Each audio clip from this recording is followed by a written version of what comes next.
What we've been digging into is how TBI, the Tony Blair Institute, has been advancing the interests of the tech billionaire Larry Ellison and his company Oracle. And Ellison, for those who don't know him, was briefly the world's richest man. He's very close to Donald Trump. His son owns Paramount. Oracle is about to be part of the consortium that's going to take over TikTok. And I think almost most significantly for this is that Ellison has given or pledged over £250 million to Tony Blair Institute. It's a very, very disturbing picture, especially as it's quite overt and explicit that they are seeking access to the NHS data, which they can mine for various lucrative purposes. Welcome back to Democracy for Sale. Today we're joined, I'm very pleased to say, by George Monbiot, the journalist, author and long-time campaigner against corporate capture and influence in our politics. George, for decades, has been exposing the hidden networks of money and influence that are shaping our democracy, from fossil fuel lobbyists to the Tufton Street junk tanks. And we're going to really talk through a lot of this today. It's a conversation I'm really excited to have. And George, I want to just start actually with something that's very current. I want to start with the Tony Blair Institute. Democracy for Sale published an investigation with Lighthouse reports supported by our friends at the Big Tech Invisible Hand Coalition in Latin America. And what we've been digging into is how TBI, the Tony Blair Institute, has been advancing the interests of the tech billionaire Larry Ellison and his company Oracle. And Ellison, for those who don't know him, was briefly the world's richest man. He's very close to Donald Trump. His son owns Paramount. Oracle is about to be part of the consortium that's going to take over TikTok. And I think almost most significantly for this is that Ellison has given or pledged over £250 million to Tony Blair Institute. And what we were looking at was how this money has influenced the Tony Blair Institute. And I guess I wanted to just start, what's your reaction to reading that story? What did you think of it? I thought it was a crucial investigation, another piece of brilliant work by you guys at Democracy for Sale. Many congratulations on that. It's really important to do this stuff, and deeply shocking. I thought the Tony Blair Institute was pretty sinister. I didn't know the half of it. And this is really deeply disturbing. This is influence broking at the highest level. It suggests that, like so many of these so-called think tanks, the Tony Blair Institute dances to the tune of its funders. At least in this case, we know who the funders are, but it should not be privatized. And what really struck me, I think, when I was doing some of the work around this was, Larry Ellison's the kind of person that often we don't hear much about. But really, if this was Tesla, say the Tony Blair Institute had been funded by Tesla, there would have been a humongous hue and cry over the last year or so. To a point where, a bit like Peter Mandelson, I think they probably would have had to fold. But because it's Larry Ellison, people don't know who he is. But this is somebody who, in many respects, is not dissimilar to Elon Musk. This is someone who has huge amounts of influence. This is someone who's culturally and politically, I think, very close to that. But in some ways, this is given a free pass. Yeah, I mean, almost all billionaires are fundamentally alike. They're all members of what the British editor Max Hastings once called the rich man's trade union. They see the world in the same way. They defend each other's interests. They defend the interest of plutocracy in general. And they tend towards the far right. The politicians they favour, they might not start that way, but they drift further and further to the right as they go on. And that's because the far right gives them what they want. And now, I can't comment on Ellison specifically, except that we know that he's close to Trump and appears to have very similar politics to Elon Musk, who's a big friend of his. But in general, the reason why billionaires back the far right and go on to back fascists and Nazis is that capital's big problem is democracy. This is a problem it's always seeking to solve. Because when people have the vote, they ask for all sorts of outrageous things like better wages and better working conditions, not having their arms ripped off by machinery or being poisoned by toxic fumes, decent houses, a social safety net, well-funded public services, a livable planet, clean water, all of these things which might interfere with the profit making by corporations and oligarchs. And so what corporations and oligarchs have done over the years is to seek ways out, is to seek ways of thwarting this big problem for them called democracy. I mean, it's really, it's only the thinnest and weakest form of democracy that we have, but even that is too much for them. And in the period about a century ago, they found a very effective means of thwarting democracy, which was called fascism. And that worked very well for them for a while, until it ran into certain local difficulties in 1945. But by then they had a very useful alternative had suddenly cropped up. In fact, just in the nick of time, in 1944, Friedrich Hayek had published his book, The Road to Serfdom. Ludwig von Mises had published his book, Bureaucracy, laying out the field of neoliberalism, which very rich people immediately started funding on a large scale. And they've continued to do so, and as a result, in part, have created this much more unequal society than we had in the years following the Second World War. And that has enabled, in turn, the resurgence of the far right and fascism, which is often a response to inequality. And so now it appears acceptable to them to back that horse again. And so, I think we can interpret politics in very large part as being the will of the richest people in society, except on those rare occasions when the rest of us can push them back a bit. And actually, in your recent book, The Invisible Doctrine, the secret history of neoliberalism, I think you explore an issue that I think we're both very interested in. You're talking about Hayek there, is the role of what looked like democratic organizations, or what looked like democratic institutions, or what looked like independent institutions. So we started talking about the Tony Blair Institute, but the Tony Blair Institute is an example of what we call a think tank. And I guess one of the things that I think both of our work has tried to do is to show off on how what looked like independent, neutral observers are actually anything but. And that's kind of hardwired into this. This isn't something that's happened by design. And actually Hayek played a really key role in this almost from the get-go. That's right.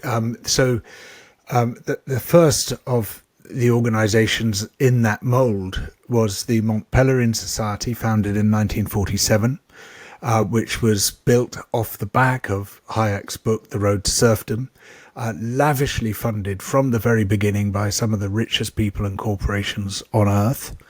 And then out of that grew what has been described as a kind of neoliberal international, a global network of these so-called think tanks, of academic departments, of tame journalists, of friendly government advisors, who could start promulgating and refining and popularizing neoliberal ideas.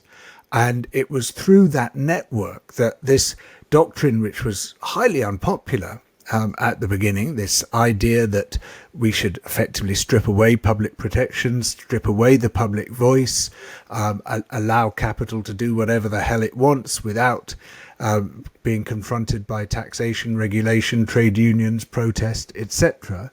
This highly unpopular idea went from the margins to the mainstream across the course of about one generation, so that when Keynesian social democracy, which had been the dominant ideology, ran into trouble in the mid-1970s, the neoliberals could step forward and say, we've got the answer. And it was by then fully developed. And this was a deliberate strategy, but they were very careful not to show what they were doing. And in fact, in some of the founding documents surrounding one of the British think tanks involved in that network, the Institute of Economic Affairs, the founders said that we should be cagey about our objectives and we should not reveal to the public that there is an agenda which we are trying to develop here. And even when you got an organization which was not part of that original network, like the Tony Blair Institute, it can very easily and quickly be captured by money so that it becomes part of that network in effect. And as the historian Quinn Slobodian has shown in his book, Hayek's Bastards, these groups, while developing neoliberalism, also had one eye on the next step, which was a step towards the far right and a resurgence of fascism. Now, of course, Tony Blair, he's the ideal vehicle for these ideas. I investigated a lot of what he was doing when he was Prime Minister. I wrote a book that was published in 2000 called Captive State, The Corporate Takeover of Britain. And unfortunately, a bit like Keir Starmer, while he might nominally have been a Labour Prime Minister, he represented interests that were very far from the interests of the Labour Party's founders. I want to talk about Labour in a moment, but first I think it's I just dwell for a second on one of the things that, like, so for us at Democracy for Sale and for a lot of the work I've done, the fact that a lot of these think tanks historically, especially the neoliberal think tanks, have not declared their donors. And why do you think this is? Because, it's interesting. Madsen Peary, one of the few insights we have actually is from Madsen Peary, the founder of the Adam Smith Institute. In his book, he talks about going to Jimmy Goldsmith, who then went on to fund the Referendum Party, a very, very influential figure on the British right, and Jimmy Goldsmith writing him a check. But why? I've got lots of my own theories, but why do you think this darkness, this dark money, this secrecy is so inherent to this world, this influence world? Yes, it's very interesting in his book, isn't it? Because Goldsmith is the only major donor he directly identifies. He says, a few airlines gave us some tickets. And then after that is total silence about where the money comes from, though some extraordinary unguarded insights into how they operated and the sort of extremely devious, dark, undemocratic way in which the Adam Smith Institute, which he founded, influenced British politics. But yes, I feel that that hiding the sources of their money is absolutely essential to the model, because they can't pretend that, we are just think tanks. We think about stuff. We're independent institutes who consider issues and come to conclusions independently, if we know that actually they are being funded by corporations and oligarchs who are intimately connected with those issues. So to stick with the example of the Institute of Economic Affairs, for example, over decades, this institute has campaigned against tobacco legislation, against bans on advertising, against restrictions on sales, etc., etc. And only when the Tobacco Archive was published, which was the result of a class action suit in the United States against the tobacco companies, one of the things they had to do was to put all their papers in the public domain. And there we discovered for the first time that the Institute of Economic Affairs has been taking tobacco money since 1963. Now, had we known that it was taking tobacco money, we could instantly turn around and say, you're not a credible voice in this because you're being funded by the industry that you're defending. But because we didn't know that, and because it had this sort of plausible deniability and could say, we're just thinkers, they provided cover for the tobacco companies. And one of the notes in that archive that I came across once doing some digging said that if we as the tobacco companies speak in our own name, we have no credibility, because everybody knows that we're going to defend the interests of the tobacco industry. That's what we exist for. But if other people front up for us and don't reveal their funding, then they're credible voices. And so, of course, the tobacco companies will pour large amounts of money into those organizations to speak on their behalf without revealing their hand. Now, all this is kind of understandable. Of course, that's how they would operate. Of course, they would try to subvert public understanding in that way. What I find absolutely staggering, outrageous, and frankly unforgivable is how the media lets them get away with it, and particularly the BBC, in direct contravention of its own editorial guidelines. It allows them onto the telly, onto the radio, on a daily basis, as your own work has shown, without having to reveal who is funding them on the issues that they're talking about. I think I think last year, just reading from the IEA's annual accounting, was last year, they had something like 4,500 media hits in a year. So you're talking about, I think it was 14, an average of 14 times a day. But what I always find really striking, and we started off talking about Larry Ellison as 257 million to Tony Blair, is that actually tiny amounts of money to these organisations can make a huge difference because of their ability to take up so much media space and media oxygen. We're talking this week where Nigel Farage has suggested scrapping indefinite leave for Remain. We won't even go into the specifics of that non-policy, but what is striking, I think, is that he's citing this figure of £223 million of this, or £1 billion this would save. This figure comes from the Centre for Policy Studies. The Centre for Policy Studies is set up by Keith Joseph, who was Margaret Thatcher's right-hand man, very much on the Conservative right. But this figure is actually basically, they've had to walk this figure back because it's not accurate. Yet it's provided not only the ammunition for reforms, policy proposals. It's been repeated ad nauseum, and like maybe in par 40 of a piece, you might see that actually this figure is not accurate. But it's really, I think, that extent to which these kind of think tanks can still have so much influence, especially after Liz Truss. Well, what we see, and you're so right in pointing all this out, is this toxic nexus of the billionaire press, the neoliberal junk tanks, and far right and hard right politicians, and they all feed off each other. Now, we mentioned Madsen Piri's book Think Tank before, and he described how every Saturday morning his people from the Adam Smith Institute, people from the Institute of Economic Affairs, and journalists from some of our leading billionaire newspapers, the Mail, the Telegraph, Times, etc., would get together in a wine bar in West London called the Cork and Bottle and map out the strategy for the week.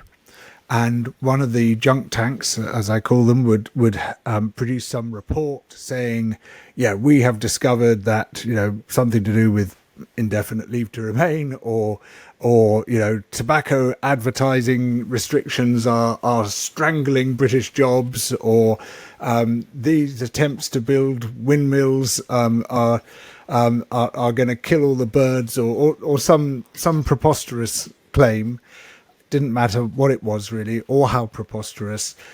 That was never the question. The question was, how do we promulgate this everywhere, all through the media, and inject it into political discussion?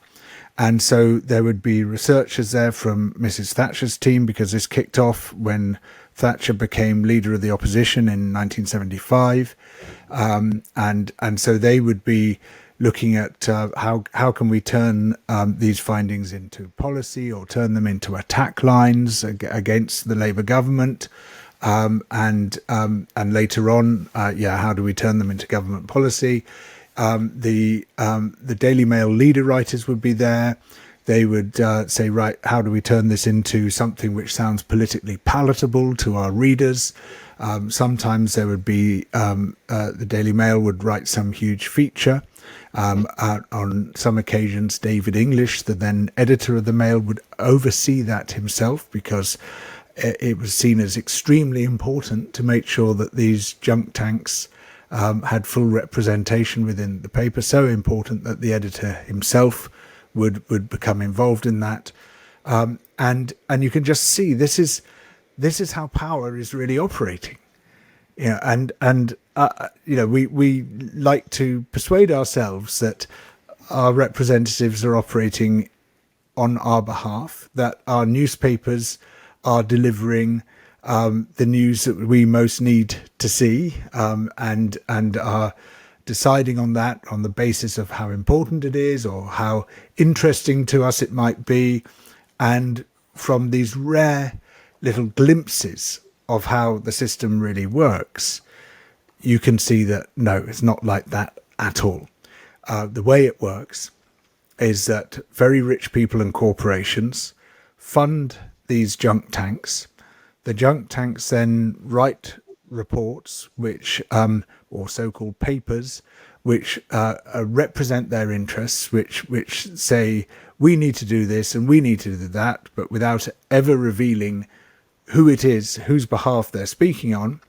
The newspapers then translate that into something popular and easy to digest, and the politicians pick it up and find a way of selling it to the public through their channels as well. And so this nexus of power is what has really shaped policy in this country, and the junk tanks are at the heart of it. It's really striking. And your work on this has been absolutely fascinating. It's something I've been following for a long time. But I'm always struck by, when I was reporting for my last book, For Democracy for Sale, I spoke to Gutto Bebb, who used to be a Tory minister, a Welsh Tory minister, and he said to me, if I wanted to influence, I had £250,000 and I want to influence British politics, I wouldn't give it to a party. I'd give it to a think tank. And I thought that was really striking. Someone who's really been, who knows the party funding system, knows what Westminster's like. That's what privately, or in this case, he was no longer an MP, so I think he probably felt freer to speak publicly. Publicly, some MPs might admit. Yeah, because what you get from the think tanks is you get multipliers. If you give it to a political party, you might get one hit. You might get a meeting with the minister, and you may or may not persuade the minister to adopt the policy that you want to see adopted. But if you give it to a think tank, they will go at it again and again. They will exploit all their many opportunities in the media and in politics, and they'll be your voice for months to come on that particular issue. This is a deal. This is what they offer. That's why people fund them. And they have very nice, comfortable lives because they get paid a lot of money to do this. And what they give in return is a very important service to these corporations and oligarchs, and a much more reliable service than they could achieve for themselves. Now, I think, as you and I both recognize, the key political task is to get the money out of politics. But it's not just about getting the direct political funding sorted, which obviously is essential, and it is outrageous that a small number of people can effectively buy our political system. But as you're saying from that discussion, and it certainly accords with my experience, actually that's just the tip of the iceberg. That's not even the biggest part of the problem. It's that whole network of influence that surrounds politics and that operates on behalf of money. There's no corresponding network operating on behalf of the poor, operating on behalf of people whose kids have got special needs, operating on behalf of patients with MECFS, a massively underrepresented group, operating on behalf of asylum seekers, operating on behalf of people with indefinite leave to remain, whatever it might be. There are no corresponding power blocks, because any organisation which seeks to represent them is scrabbling for pennies, whereas these networks representing corporations and oligarchs, unsurprisingly, are absolutely awash with money, as you've documented today with the Tony Blair Institute and its $257 million. Is it dollars or pounds from Larry Ellison? Actually, $348 million. Which actually is worth mentioning. We only know this because of this comes from Larry Ellison's personal philanthropic foundation in the US, and this money is only Tony Blair Institute does name some of its funds, but it doesn't say how much it gets from them. We only know these figures because of US corporate disclosure, which actually a lot of my reporting has been based on US corporate disclosure, because they actually give a lot more transparency than our own declarations when it comes to things like think tanks. I've had the same experience. So, for instance, I became interested in this magazine Spiked, which is part of another obscure dark money funded network, which arose from the Revolutionary Communist Party, which, as you and I know, was no such thing at any point. It was a far right organisation masquerading as the far left, and it was a very clever trick.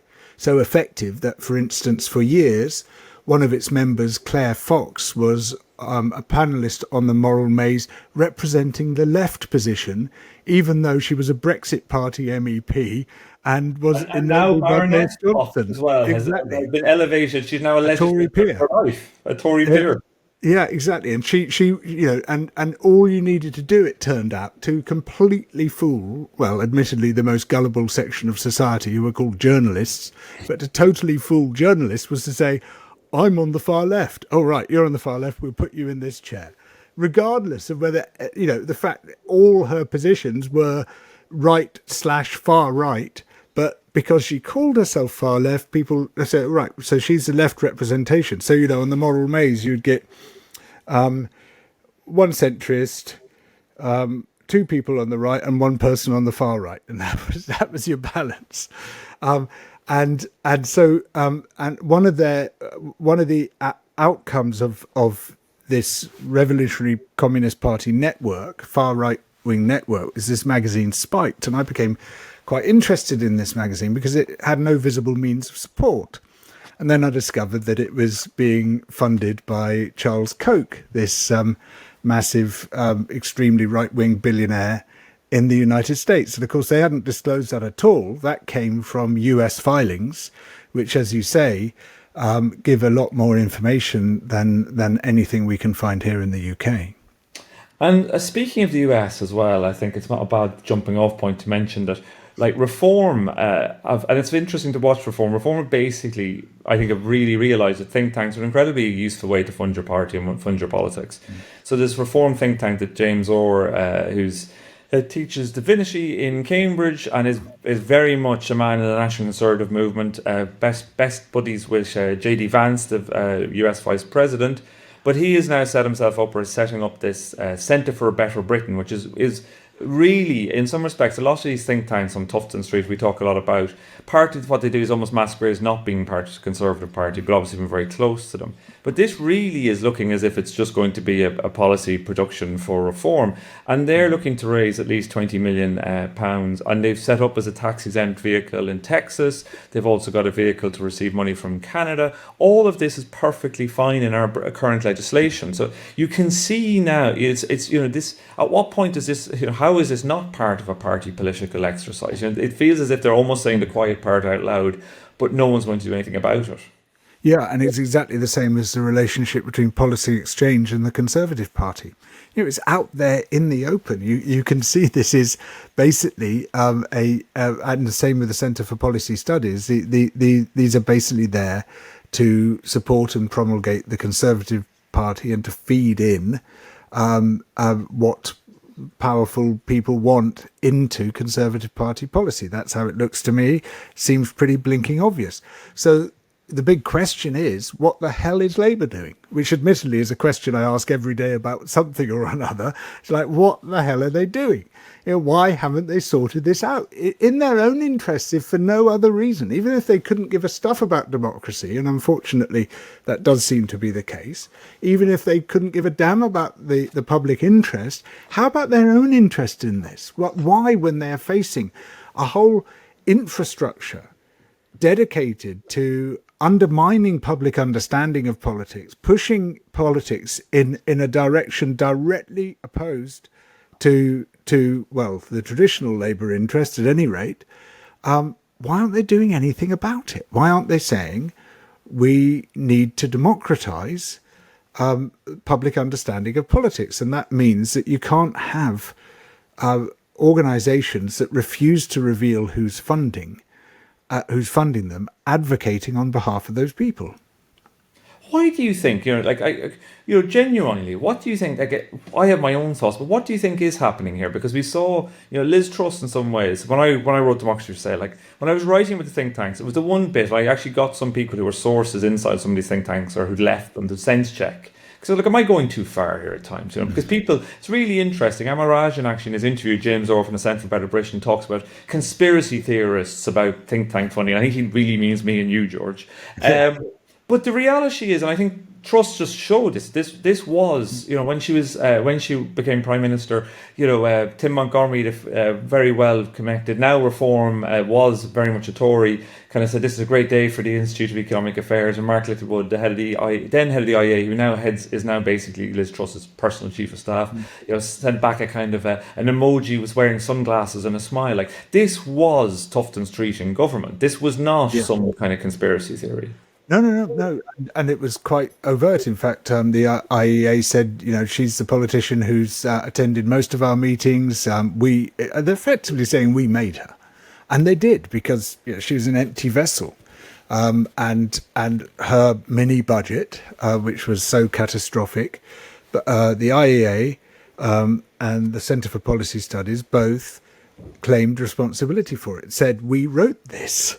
And they were boasting about it on social media, saying, hooray, we got everything we wanted. And then the following day, it's like, oh, well, of course, it was very poorly implemented. And then they were allowed onto the BBC to comment on it, to say, yes, so what went wrong? Yes, well, something's gone wrong here. As if they were neutral commentators. It was just unbelievable. Unbelievable. They were the actual perpetrators. It's like sort of, someone's been shot in the street. Let's interview the murderer. What's gone on here? Well, yes, obviously, there's the gun laws are far too lax, and someone's been able to shoot this person. The police should have been on the scene. It's just like, you're the perpetrators. You did this. You boasted about doing it. And now you're being allowed to comment on it. I remember reading comment pieces by people from the IA talking about the problems with Liz Truss's budget, and I found it just completely, George. I found you wrote an interesting piece recently about Labour bringing in some kind of Tufton Street veterans into office, and again, I think it made me wonder what's going on here. Yeah, so these were people who from these organisations which are intimately connected with Truss. From the Adam Smith Institute, Centre for Policy Studies, Policy Exchange, and they've been brought in really to the sort of beating heart of Starmerism, which is the Department of Business and Trade's growth school. Because, if there's one consistent position that Starmer and Reeves have, is that we're pursuing growth at all costs. It's just growth, and it's going to be delivery of what? Oh, of growth. And we can talk about the wisdom or otherwise of that, but that is their policy, and it's being brokered largely through the Department of Business and Trade. And in order to get civil servants up to speed with that agenda, they're brought in these outside speakers to train, one might say groom, civil servants in what growth means. And who have they brought in? No one from any trade union, no one from any centre or left think tank, such as the New Economics Foundation or the Institute for Public Policy Research, for example. But hey presto, all Liz Truss's think tankers, people from those organisations who delivered total economic disaster in this country, trashed growth in this country, have no experience that I can see of business or trade. So it's like, what are they bringing here? All they're bringing is discredited and disproved doctrine, but they are the ones the government has selected to train civil servants. So again, you wonder, what the hell is going on here? What is this government playing at? And two things, it seems. I think there are two ways of explaining this government. Because nothing else seems to make any sense. And the first one is a visceral, obsessive hatred of the Labour left. And any concession towards progressive policy in any field at all is seen as a concession to the Labour left. If we're to scrap the two-child benefits cap, which eventually they're going to have to do, but that would have been one of the first things you'd do taking over, but doing that would be a concession to the Labour left. So they'll only do it when they're absolutely forced to do it. If we're to introduce a wealth tax, that's a concession to the Labour left. So that's one half of it, and the other half of it is an extraordinary susceptibility to lobbyists. Any powerful lobbyist gets what they want from this government. Just before the election, Rachel Reeves, addressing a roomful of corporate executives, told them, "I hope you will find your fingerprints all over our manifesto." When it came to the disastrous planning and infrastructure bill, which is going to rip away environmental protections, destroy potentially ancient woodlands, chalk streams, our most precious habitats, those details, again, Rachel Reeves quite openly stated, because she's constantly trying to court the corporate vote, if not any other votes, quite openly stated this was hatched over a smoked salmon and scrambled egg breakfast with corporate lobbyists.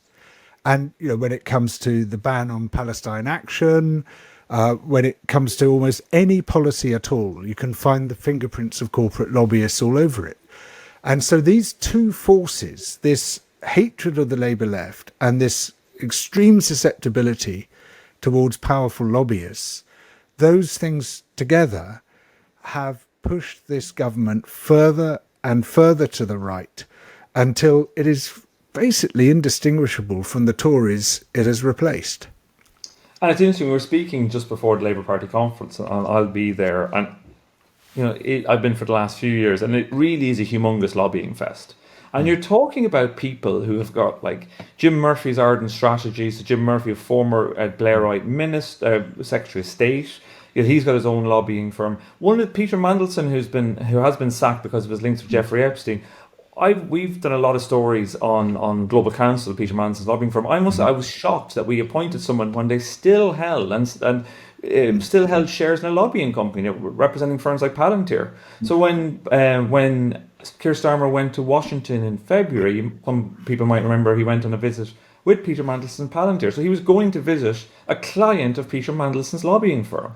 And I think It just feels as if Labour, when it comes to this revolving door between government and business, it feels as if they don't see it, or they think because we're good people, because we're the Labour Party, we're not like the others. But to anybody looking at the facts and wandering around the Labour Party conference, it really does feel as if it's a huge lobbying fest. And I'm afraid there's many examples of it. If you look at the new Environment Secretary, and this is the person who's meant to be standing up for the living world against the major threats, which all come from corporations and capital. She was previously a managing director at the City UK, which is the financial sector's lobbying arm. She was a lobbyist herself, Emma Reynolds. We got the city lobbyist Ian Anderson, who is still operating as a lobbyist, but is now also a non-executive director of the Department for Business and Trade.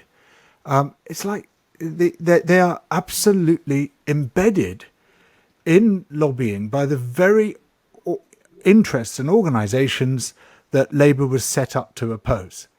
The Labour Party, as the name suggests, is meant to be defending Labour workers and the downtrodden against capital, but it's now defending capital against everyone else.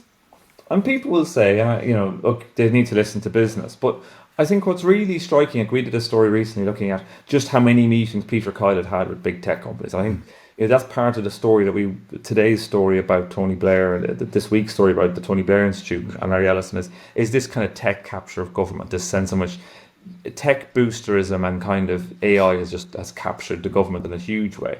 But what we found with this humongous amount of meetings, and they're happening, like, a level of influence, I think, was really quite remarkable. Within a couple of days of being in office, asking the head of Google DeepMind, saying, "Will you sense check our policies for us?" But like some people after I published that story were asking on the internet, well, so of course they'd meet them. But what I thought was really striking, a lot of people missed, was that the volume of meetings between, say, big tech in this instance, is so much greater. There's actually really good research done by Spotlight on Corruption, who are good friends of us, and they found it was 22 times. You're 22 times more likely to get a meeting with a government minister if you're a big business than if you were either an NGO, a charity sector, or a trade union. Like this, the volume is just unbelievable. About 3% of meetings are with NGOs, trade unions, and voluntary sector versus the vast swathe. on often with the very biggest of businesses as well. Again, we're seeing this kind of tech capture. You're talking about a handful. You could fit these people in the back of a taxi, the number of people who have this sort of influence, and they are now able to influence the government directly. Well, and some of them have been brought into government as special advisors. So Ian Anderson is one example, but you've also got Kirsty Innes, who's a special advisor to Liz Kendall, Secretary of State for Technology and Science and Innovation. Previously, of course, at the Tony Blair Institute, who has been frantically deleting her tweets, saying that, of course, we'll never get AI companies to stump up for the creative content they're stealing. It's far too late for that, and that shouldn't even be an objective. Well, here she is now at the heart of government. What the hell? Yeah, it's not just the external lobby. And was at Labour Together as well until recently, the head of technology policy at Labour Together, another think tank that's questions about where its funding has come from. Actually, questions just this week in this new book coming out from Paul Holden, The Fraud, about Labour Together and its funding. But again, like showing how these mechanisms, people see that these are the mechanisms to get influence. These are the mechanisms to buy influence. Far more actually in some respects than almost any other. Yeah, well, and what really, really bugs me is that, so Liz Truss is going around claiming that she was pushed out of office because of the deep state, which is this US conspiracy fiction that she's brought over here. There are all these people conspiring against democratic politics and ensuring that there is continuity of politics, despite our best efforts to represent a different view. The awful thing is, she's, for the completely the wrong reasons, she's actually right. There's something I was actually saying this to somebody yesterday who kind of balked at me, but actually there's something within what happened to Liz Truss that we actually should all look at. You might disagree vehemently with what she was trying to do, but there is democratic questions there. But of course, it's not the people that she was fingering. Said, "Oh, it's the civil servants, it's the blob, the environmentalists." It's the exact opposite. It's the very people who are surrounding Liz Truss who are the continuity government. And we've now between us given example after example of how these people are still calling the shots, despite the fact that we've got a government that promised change after 14 years in which the country became utterly sick and disgusted by the Conservatives. People voted in large numbers for change, and what do we get? Exactly the same thing. And so, there is that continuity.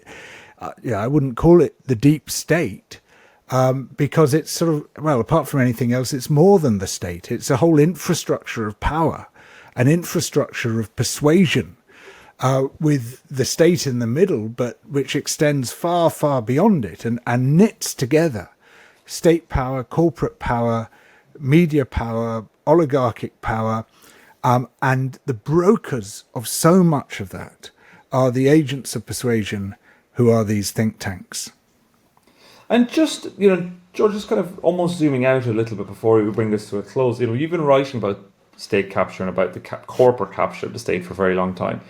It does, in the age of Trump, I think we are seeing, I guess I want to talk a little bit about how things are changing in the age of Trump, because some of the stuff we've been talking about was almost clandestine and quiet. You paid PR firms, and say in the States, oil companies, tobacco companies would pay PR firms to do black ops, to do all sorts of stuff. Whereas now, actually, so much of this is kind of front and center. We saw the kissing of the ring with the big tech, at the inauguration, and it really is. It's a kind of the pay to play model that you almost had to reveal is now just happening in plain sight. Yeah, well, Donald Trump, before his last election, was saying to the fossil fuel companies, "Give me $1 billion, I'll give you everything you want in office." Well, they suddenly gave him a few $100 million, and hey presto, is just, promoting fossil fuels left, right and centre, ripping down renewables, ripping down climate science, defunding and destroying any form of environmental regulation right across the board, giving them exactly what they want. And he's not even trying to hide it, because, power is just gloating now. It's able, because it's got so much of what it wants, it's able to come out of the shadows, And there's a power in that. They could say, well, your exposures can't touch us anymore because we can no longer be affected by exposure. We're that powerful. I guess, and that begs a question. Where does it leave? Where does it leave people like us? I guess is a fair question. How do we try and I have this question a lot. I think the mechanisms we used to have. I think there's almost a shamelessness. I did a story recently about after January the 6th, lots of big companies all came out and we're not going to give any more money to people who basically election deniers, so Republicans who wouldn't certify the election. This was in the weeks after January 6th. Within a handful of months, most of these companies have started donating again and giving large amounts of money to people who now continue. And they went on to fund Donald Trump and do other things too. And it does feel exactly that. It feels like the shame is kind of gone. Yeah. Well, look, first of all, to say I'm just really glad you're there, Peter. I'm very, very happy that you're doing what you do and that you've built this democracy for sale, which I think is a really crucial contribution to politics. A crucial contribution to democracy. It's essential that we know these things. Now, I used to have this belief when I started off as a journalist, and I was very naive in all sorts of ways. I probably still am in various ways, but I believed that our fundamental problem was an information deficit, and that if people only knew things which we currently don't know but are important, then things would automatically change. That public knowledge would translate automatically into change. And it took me a long time to recognize that it's just not that simple, that actually what we're up against is power, and fundamentally the power of money, and that money can prevent change from happening even when it's been exposed, even when people understand what's going on, but it can also prevent people from understanding, and it can shut down information. And we see how algorithms do that alongside all the traditional mechanisms of media ownership and control. And so obviously that's not enough and will never be enough. And so I began to see that all effective change requires an ecosystem. And yeah, absolutely, it needs people like you and me, particularly like you, plugging away, digging, bringing these things to the light. That's an essential part of it. But while it's a necessary part, it's not a sufficient part. We also need the lawyers. We also need the campaigners on the street and the campaigners in the back rooms as well. We need the radical accountants and the radical administrators. We need the teachers. We need the psychotherapists. We need everyone to turn their particular skills onto the question of how the hell we rescue our countries, our democracies from this full frontal assault that they're now facing, which will lead to fascism. And unquestionably, that's the end point which a lot of this money is seeking. It wants to push us towards fascism. And so, in order to prevent that from happening and to create the fairer, kinder, greener world that I think the great majority of people would like to see, we all have to bring our skills to bear. And what stands in our favor is that there are vast numbers of us, but most of those people are demoralized. They feel powerless. They feel there's nothing they can do. They feel overwhelmed by the situation. But, like you say, the bad guys can fit in the back of a taxi. We're talking about very small numbers of people who are stitching things up. And we need to mobilize a far, far greater number who don't want their world to materialize and want this much better world to happen instead. And better information, exposure is absolutely crucial to that, but it's only part of the picture. George, I feel like that's a very good place for us to end this. Thank you so much for joining us today. It's been an absolute pleasure. I really enjoyed it. Thank you. Pleasure's all mine, Peter, and utmost respect to you and everything you're doing. Thank you very much, George. Yeah.